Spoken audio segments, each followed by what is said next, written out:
Kuwait ദുരന്തത്തിൽ വലിയ മലയുടെ കണ്ണീരോർമ്മയാവുകയാണ് അരുൺ ബാബുവിൻ്റെ ദാരുണാന്ത്യം. അപ്രതീക്ഷിതമായുണ്ടായ ദുരന്തത്തിൻ്റെ തീക്കനലിൽ എരിഞ്ഞമർന്നത് ഒരു കുടുംബത്തിൻ്റെ വലിയ പ്രതീക്ഷ കൂടിയാണ്. 7 മാസം മുമ്പാണ് വീടെന്ന സ്വപ്നവുമായി അരുൺ ബാബു കുവൈറ്റിലേക്ക് വിമാനം കയറിയത്. NBTC കമ്പനിയിലെ പർച്ചേസറായിട്ടാണ് അരുൺ ബാബു ജോലി ചെയ്തു വന്നത്. അപകടമറിഞ്ഞയുടനെ വീട്ടുകാർ അരുൺ ബാബുവിനെ ഫോണിൽ ബന്ധപ്പെട്ടെങ്കിലും ലഭിച്ചിരുന്നില്ല. ഇന്നുച്ചയോടെയാണ് കമ്പനിയിൽ നിന്നും അരുൺ ബാബുവിൻ്റെ മരണവിവരം വീട്ടിലേക്ക് അറിയിക്കുന്നത്.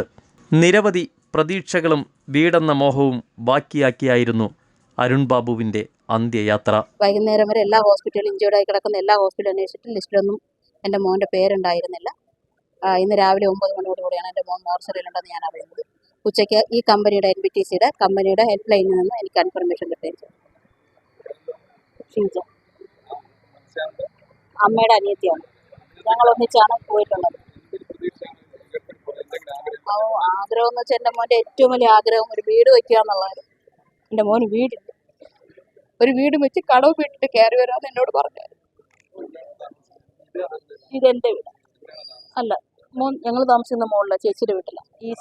ആ വീട്ടിൽ തന്നെ അല്ല, ഇവിടെ ചേച്ചിയുടെ മകൻ താമസിക്കുന്നുണ്ട്, ഇളയാൾ താമസിക്കുന്നുണ്ട്. ഞങ്ങളവിടെ മേലെ തന്നെയാണ്, വരുമ്പോൾ അവിടെ തന്നെയാണ് താമസിക്കുക.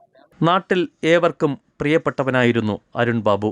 നാട്ടിലെ എല്ലാ കാരുണ്യ പ്രവർത്തനങ്ങളിലും മുന്നിൽ നിന്നും പ്രവർത്തിക്കുന്ന അരുൺ ബാബുവിൻ്റെ വിയോഗം ഉഴമലയ്ക്കൽ ഗ്രാമത്തെ തന്നെ കണ്ണീരിലാഴ്ത്തി.